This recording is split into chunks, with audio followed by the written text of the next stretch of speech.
when they disappear. No tears for black girls, like they were never here. But we remember, we'll speak their names. Oakland City Park was quiet except for the dogs. Just after sunrise on May 31st, 2016, a jogger waved off stray mutts circling something in the wet grass. The ground was still slick from a light dawn drizzle, the kind that makes every leaf whisper. The jogger slowed, squinted, then froze. In the dew, there was skin, pale, exposed, out of place in a city park meant for morning tai chi and stroller walks. No clothes, no bag, no phone. The dogs had found her first. Someone had meant for others to find her next. The wounds told their own story before the city knew her name. Shots driven downward into a body already prone. A finishing posture. Execution, not argument. Not a robbery gone bad. Not a panic. It was message work, the kind that says, if you talk, if you run, if you make the wrong person look weak, you end up here. In the open, for everyone to see. Her name was Bridget Sheil, 19, a bright, quick-talking DC girl raised by her grandparents, Jim and Beverly Tull. She laughed with her whole face, dramatic in the right ways, the kind who would fling open the blinds and say, "Look at the day." In Atlanta, she was chasing a modeling dream in a city where dreams wear makeup and a ring light. There were photo sets, makeup chairs, Instagram shots in good light. There were also questions about how she paid rent, who drove her at night, who answered the phones. Because Google told a different story, the one families dread. Backpage listings under names like Nastia and Spice, rotations and aliases. The kind of listings that mean you're being moved, tracked, watched, that someone else's hands are on the wheel. Friends whispered she'd gotten close to an older boyfriend, Kevin. Police reports traced the friction. In one, she called 911 and said he punched her. In another, days later, Bridget was fighting with Kevin's child's mother, Brittany Alaka, while all three shared the same unforgiving space. Somewhere in that pressure cooker, a friend says, Bridget confided she might be pregnant. She was scared to even say it out loud. Fear is a character in this story. It sits in the corner of rooms, rides in the back seat, keeps the volume low on voices that were loud just a month ago. The final day of her life unwinds in traceable beats. Early evening, she's on Snapchat, playful, near where her body will be found hours later. Too pretty to walk in the grass, she says, camera tilted, a little flirty, a little bored. She calls a friend and sounds fine. Plans are vague, the kind of night that could be nothing or everything. A little after 11 p.m., a Shell station on Memorial Drive in DeKalb County. Fluorescent lights, a late-night quiet punctured by bass from passing cars. Surveillance captures a red Ford Fusion pulling up. It's Bridget's car, but Bridget is in the passenger seat. Two men are with her. A witness later says she looked extremely nervous. Not tipsy, not annoyed.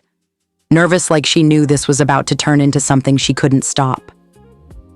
Hours later, gunshots crack the morning near Oakland City Park. A neighbor ducks, dials 911, peers through blinds. The calls get logged. Uniforms route to the wrong edge of the park. Dawn slides forward anyway. The jogger finds her. At autopsy, the science makes the message unmistakable. Multiple shots, some fired from above into a body already down, and the ammunition, RIP rounds. Radically invasive projectiles, not cheap, not common, not thrown into the cart by accident. These are engineered to flower and fragment inside a body, to break and shred, to turn organs into debris. You buy them to make sure pain becomes a rumor that spreads. Detectives move in circles, first the scene, then the orbit. Oakland City Park yields little more than shell casings and silence. They follow the car. The next day, Bridget's red Ford Fusion is found abandoned near Stone Mountain, 20 miles from the park and not far from that shell. Inside is a Sprite bottle and some of Bridget's clothing. The bottle looks like clutter. It isn't. It's a time capsule. While they wait for the lab, detectives interview. They speak to Kevin. He is defensive in all the ways men get when grief and guilt are both in the room and the cameras are on. In a recorded sit-down months later, he swings between tenderness and theater. He says Bridget meant a lot to me. He insists he's been cleared. He denies the hits. He denies gangs. He offers an odd theory. Maybe Bridget rejected someone, used her aggressive mouth, and paid for it. It sounds like justification dressed up as speculation. Beverly, Bridget's grandmother, hears the wind-up and sees right through it. She has always believed Bridget didn't choose the escort life. Someone older ushered her in and kept her there. She had a lot of growing up to do, Beverly would say. She should have been given the chance. Between interviews and vigils, the family does what families do in this kind of limbo. Call the detective, clip the news, pray for a lead that doesn't come with another body attached. Then the lab calls back. The Sprite bottle matters. There's DNA on the rim. It hits a name that makes homicide detectives in Metro Atlanta sit up straighter because they've seen it before, and not just once. Christopher Crisco Spencer. Spencer is not rumor. He is a filing cabinet full of grief. In October 2016, 5 months after Bridget was killed, an elderly Stone Mountain couple, Sylvia Watson and Samuel White, were executed in their apartment. Prosecutors called it senseless. Judges called it cold. Spencer went down for it. In another case, a home invasion on Libby Lane in Clayton County, Spencer and a crew of Rolling 20s Crips stormed a house looking for a rival. The rival didn't live there. The family that did, 2 parents, 4 children, became targets anyway. 11-year-old Tatiana and her 14-year-old brother Davion were shot and killed. In 2023, Spencer and co-defendant Devin Dunson were sentenced to 2 consecutive life terms without parole plus 20 years. The Georgia Supreme Court has upheld his convictions in other cases. He will die in prison if nothing changes. He is the kind of man other men call when they want someone erased. The DNA puts him in Bridget's car, his mouth on a bottle someone left behind in a hurry or in arrogance. Detectives charge him with malice murder, felony murder, aggravated assault with a deadly weapon, and a firearm during the commission of a felony in Bridget's case. They don't fill in the rest, not publicly. Who were the 2 men at the shell? Was one of them Spencer? Was the other a lieutenant? How did Spencer's orbit and Bridget's overlap? Escort ops? A debt? A warning? A punishment? Did someone order this? And if so, what was the price of disobedience? Here is what we think happened, and why. We believe Bridget was killed because she was trying to leave the operation. Not a hunch, a pattern. Start with her words and behavior in the days before she died. Friends say Bridget confided she might be pregnant and was scared to tell the man controlling her life. That fear tracks with a known flashpoint in trafficking dynamics. Pregnancy shifts power. It can slow movement, complicate bookings, and trigger violent discipline if a girl talks about stepping away. The fear also shows up in her calls, short, clipped conversations, abruptly ended when certain names came up. That is exit energy behavior, a young woman working an escape plan while trying not to make noise. Look at the movements that night. She's in her own car, but she's not driving. 2 men are with her at the Memorial Drive shell. A witness says she looked extremely nervous. When a victim is seated passenger side in her own vehicle with handlers, that's transport, not a date. It suggests she wasn't moving freely, and it aligns with a common pre-exit scenario. The crew intercepts her under the cover of a ride, a gig, or a talk. You don't bring 2 men to a friendly conversation. You bring 2 men to control outcomes. Consider the car dump near Stone Mountain. close to where Christopher Crisco Spencer operated. That's not where you leave a vehicle when a date goes wrong by accident. That's where you leave a vehicle when you want it recovered in your footprint, because fear of a witness is gone once the message is delivered. It also tells you the decision makers were comfortable on that turf.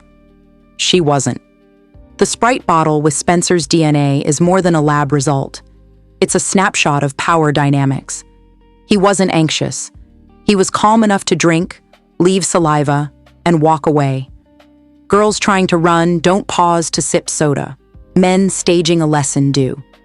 His presence in her car on the last night of her life collapses a dozen theories and elevates one: enforcement. The ammunition choice, RIP rounds, fits that enforcement logic. They're expensive, uncommon, and communicate intent. This is not a robbery, this is a sanction. Combine that with her being shot from above while prone and the public staging, nude in a family park at dawn, and the choreography reads like policy, not impulse. In trafficking and gang enforcement, public degradation is a tactic. It erases dignity and broadcasts control to anyone else thinking of leaving. Her digital footprint strengthens the exit hypothesis. The back page aliases, Nastia, Spice, show a controlled rotation. When a girl is actively making money for a crew, she's an asset. When she signals she's done, she becomes liability and knowledge. A 19-year-old who knows phones, routes, faces, and safe apartments, and is scared enough to whisper she's pregnant, is someone a crew might decide to neutralize rather than risk defection or disclosure. Add the domestic volatility. Bridget reported being hit, then got into a fight with her boyfriend's child's mother, all while sharing a cramped home. That's a pressure cooker. Exits often begin with domestic flashpoints, arguments that push a victim to say, "I'm done," to pack a bag, to reach out to a friend. Her playful Snapchat, too pretty to walk in the grass, posted near where she would be found, can read like denial or defiance in the early hours of a plan to bolt. By the Shell station, that defiance looks replaced by fear. And then there's the silence from the men at the Shell. Detectives have never named them publicly. No one has claimed they were just giving her a ride. If this were consensual movement that turned random, someone talks. In controlled exits, no one talks, because the outcome was the point. Thread these clues together: the pregnancy fear, the clipped calls, the handlers in her car, the Spencer DNA, the specialty rounds, the public degradation, the Stone Mountain dump, and you don't get a lover's quarrel or a random predator. You get enforcement for disobedience, the textbook consequence for a girl trying to leave a money machine she didn't control. To understand the why beyond one night, you need to understand Atlanta in that moment and the currents underneath its skyline glow. By the mid-2000s teens, Atlanta had become the Hollywood of the South: sound stages, music video budgets, nightclub residencies, festival money. For young women, the city's promise was intoxicating: modeling gigs, brand ambassador work, club hosting, the fantasy that one good photo shoot could turn into a career. But the same promise created hunting grounds. The sex economy here is a sophisticated machine. It recruits from Instagram DMs, club bathrooms, modeling agencies with glossy websites and no licensing. It advertises on platforms like Backpage, then and now on encrypted channels and alternative sites, rotating names and faces, changing numbers, moving the product where the money goes: conventions, sports weekends, music festivals. Now, the part Atlanta rarely says out loud: the Los Angeles pipeline, and how it took root here. Beginning in the 1990s and accelerating through the 2000s, documented members and affiliates of major Los Angeles sets: Rolling 60s neighborhood Crips, 8-tray gangster Crips, Hoover criminals, and subsets like the Rolling 20s, migrated or were sent to the Southeast. Some came chasing music money and cheaper cost of living. Some were transplants through family relocation, parole moves, or expansion assignments. Atlanta's position as a transportation hub, and later a film and music capital, made it ideal ground. Rolling 60s neighborhood Crips established a real footprint in metro Atlanta by the late 2000s, particularly in DeKalb and the South Side, blending street-level trafficking with party promotion and club security. Their model emphasized structure: tiers, protocols, designated earners, and enforcers. Investigations in the 2010s tied Rolling 60s sets to guns, narcotics, fraud, and enforcement around the sex economy when it intersected with profit streams. 8 Trey Gangster Crips imported the volatility that defined the LA turf war era: home invasions, robberies, fast retaliation. In Atlanta, 8 Trey Gangster Crips activity surfaced in robbery crews and interstate fraud rings, with cross-pollination into escort protection and discipline when artists and models overlapped with money movers. Hoover Criminals, various Hoover sets, known for smash and grab, burglary rings, and taxing strategies in LA, Hoover-affiliated crews in the A linked to high-speed theft crews, gun pipelines, and selective control over dancers and escorts tied to certain clubs and promoters. Rolling 20s, the set most visibly linked to the Spencer cases in Georgia court records. In metro Atlanta and adjacent counties, Rolling 20s functioned like mobile strike squads, tasked crews that could pivot from a targeted robbery to a punitive hit. Their work bled into the sex economy in the same way it has on the West Coast, as security, transport, debt collection, and punishment for perceived disobedience. Why Atlanta? 3 reasons law enforcement and academics cite: mobility, I-20, I-75, I-85, and the world's busiest airport; money, music, film boom, convention and sports tourism; and cover, dense suburbs, extended stay hotels, and a nightlife ecosystem where VIP lists, hostings, and modeling blur into booking systems.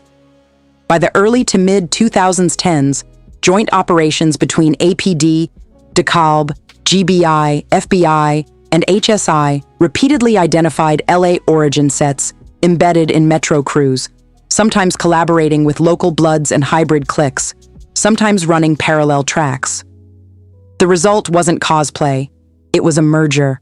West Coast discipline stitched onto Southern opportunity. Once those systems rooted, enforcement looked familiar to anyone who studied LA in the 80s and 90s. Highly performative violence designed to travel by word of mouth. Specialty ammo.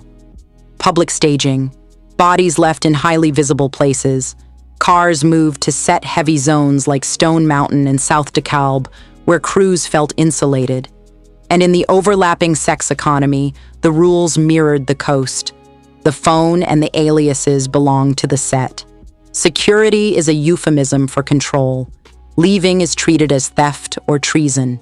In that world, certain details become code.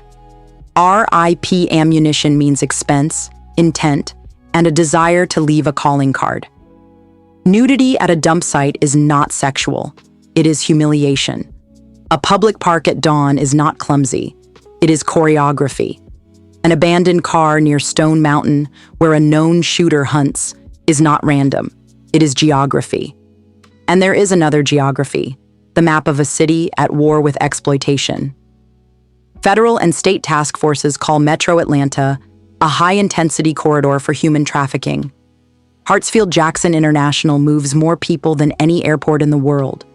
Conventions, sports, and entertainment weekends flood hotels with anonymous traffic and cash. Homeland Security investigations, the FBI's Metro Atlanta Child Exploitation and Human Trafficking Task Force, GBI's Heat Unit, and local departments stage periodic stings. They recover minors. They arrest buyers, facilitators, pimps. The Georgia legislature has stiffened penalties, created vacatur pathways for survivors, funded victim services, and pushed awareness into schools and hotels. And yet, advocates will tell you the pipeline is still fed by the same sources: kids aging out of foster care, runaways, couch surfers, those fleeing domestic violence, and those drawn by the city's promise with no money to float the month. The entertainment mirage lures, the street eats. When exported sets graft onto that pipeline, the violence looks a certain way: quick, organized, punishing, and meant to ripple. Rolling 60s in Atlanta built tiers, crews with assignments. 8 Trey brought volatility, robberies, home invasions, retaliation hits. Hoover sets specialized in smash and grab and enforcement that bled into sex economy control when it paid. The rolling 20s, tied to Spencer in multiple cases, moved like a mobile strike team, tasked, armed, in and out. Inside those economies, information is currency. A 19-year-old who knows routes, phones, photos, and names, and wants out, becomes a cost center. Bridget's family has lived inside that math ever since. Beverly still sets a place for memory. She talks about Bridget like the girl is in the next room, how she would get ready too slowly, how she'd leave a mess, how bright her laugh used to be at breakfast. Jim remembers her stubborn streak and the way she softened when she felt safe. The house is quieter now, but the silence is not peace. It is weight. The weight of what ifs. The weight of a justice that names a killer, but not a reason. Reporters call when there's movement in the other cases, when Spencer loses another appeal, when a co-defendant gets sentenced, when a judge reads a stack of victim statements into the record. Each time, Beverly feels the strange duality: relief that a dangerous man is locked forever, frustration that Bridget is still a footnote in a broader biography of violence. The investigation in Bridget's case has leaned more on forensics than on eyewitness recollection. The Sprite bottle, the car, the Shell station footage, the casings.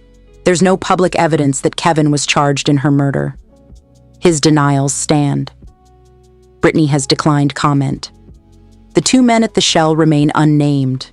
Detectives keep certain threads close because they must, because sometimes cases flatten when they're too public, because a trial that never comes is a secret that never speaks. Even with those gaps, the outline is clear enough to slice skin. Bridget lived under pressure with an older boyfriend. She reported violence. She feared a pregnancy. She appeared in escort listings with aliases. She was seen distressed in her own car with 2 men. Her car was dumped near Stone Mountain. A known killer's DNA is on a bottle inside it. She was executed with specialty ammunition and left naked in a park designed for families. There are chilling subplots, too. Accounts that Bridget had enemies she didn't name, that phones were taken, that a promise of a gig was the bait. Friends say she became jumpier, scanning rooms, answering then hanging up fast, cutting calls short when certain names were spoken. She told one friend she feared she was in trouble. The friend thought she meant money. The friend thinks differently now. To tell this story right, you also have to tell the story of a city that monetized out-of-town dreams and out-of-town muscle. You cannot sell Atlanta as the place where anything can happen without asking who profits when anything is allowed to happen. You cannot shoot a music video on Memorial Drive and ignore the gas station lights that hosted the last clear footage of a teenager who wanted to be seen for her beauty, not her autopsy scars. There are other voices here too. Advocates who sit in hospital waiting rooms and talk survivors through the paperwork. Detectives who go home with the smell of cut grass and gunpowder in their clothes. Prosecutors who pin timelines to courtroom walls and stare at the spaces where motives should be. Mothers who warn daughters that a DM from a photographer is usually a flyer for a nightmare. Fathers who learn too late that their pride in a daughter's hustle blinded them to the hands that guided it. And there is a simple, ugly business rule underneath everything. In this economy, silence is enforced. If you speak, if you leave, if you embarrass the wrong person, someone sends a message. R.I.P. rounds. A public park. A body stripped of dignity, but not of worth. Bridget had worth beyond measure. So what remains almost a decade later? Open questions that matter. Was Bridget targeted because she tried to leave an operation, because she owed money, because she carried a secret, or a child? Were the two men at the Sheil acting on orders, or improvising violence in a car that wasn't theirs? Did the person who chose the ammunition also choose the location, or was that decision made in panic after a plan went sideways? How many other names sit in case files where the pattern looks like this? Escort listings, a gas station, a dump site, and the only difference is the zip code? Detectives may know more than they can say. Prosecutors may be holding motive threads for a courtroom that may never be convened because the man at the center is already buried alive by stacked sentences. Sometimes justice is a locked door without an explanation. Sometimes the truth is trapped in the mouth of a witness too scared to speak. For Beverly and Jim, that silence is its own cruelty. For Atlanta, the lesson is not abstract. You cannot map the city's boom without mapping the economies that shadow it. You cannot celebrate the entertainment machine and pretend not to hear its gears grind up the vulnerable. You cannot remember Bridget only at the end of her life. You must remember the beginning, the girl who wanted cameras and sunlight, who believed in her face and her future, who moved to a city to be seen and was finally seen only as evidence. If you are listening to this in your car on your way to a shoot or in your room packing to move to Atlanta for a dream, write this into your plan. Insist on contracts, on daylight meetings, on bringing someone with you, on controlling your phone, on not letting anyone hold your IDs, on choosing rides you can end. If a message in your gut says turn around, treat that like gospel. And if you're already inside and want out, there are numbers to call and people who will meet you where you are, advocates who don't need your story to be pretty to fight for you. Bridget should have been given the chance to grow up. She wasn't. The least we can do is say her name, trace the pattern, and cut it where we can, by telling the truth out loud, even when the people who enforce silence are still listening. If you like this episode and our podcast, be sure to share on social media, leave a 5-star rating and positive review. Up next is the song Headlines from the soundtrack for novel The Price of Silence, A No Tears for Black Girl's Story, written by our show's creator, J.C. Reedberg. The Price of Silence is available now on Amazon and for a free download on Amazon Kindle. Stay loved, stay blessed, and stay safe. This is Samantha Paul. For every queen whose story never made the headlines, this is your anthem, your testimony, your revival.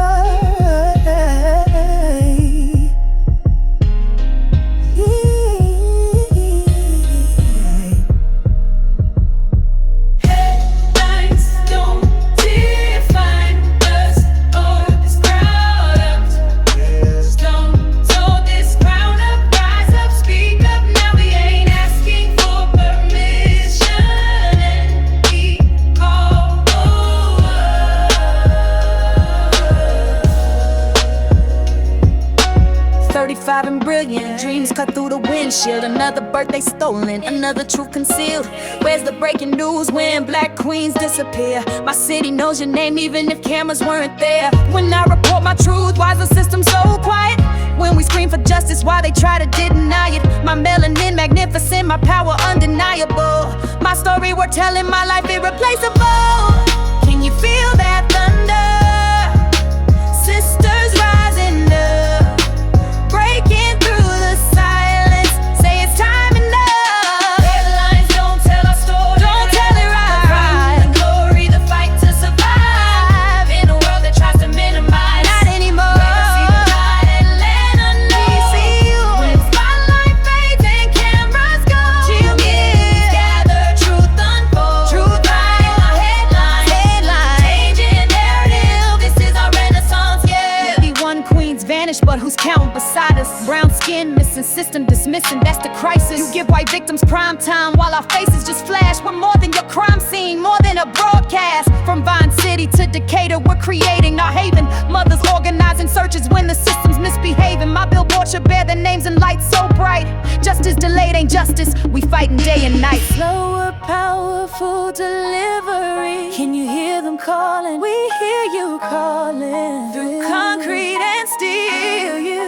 voices of my sisters, too powerful to conceal. Prayers at new birth, the rallies at 5 points. Between these city streets, a revolution speaks. Hate in the club, let the glory, the fight to survive. In a world that tries to minimize, not anymore.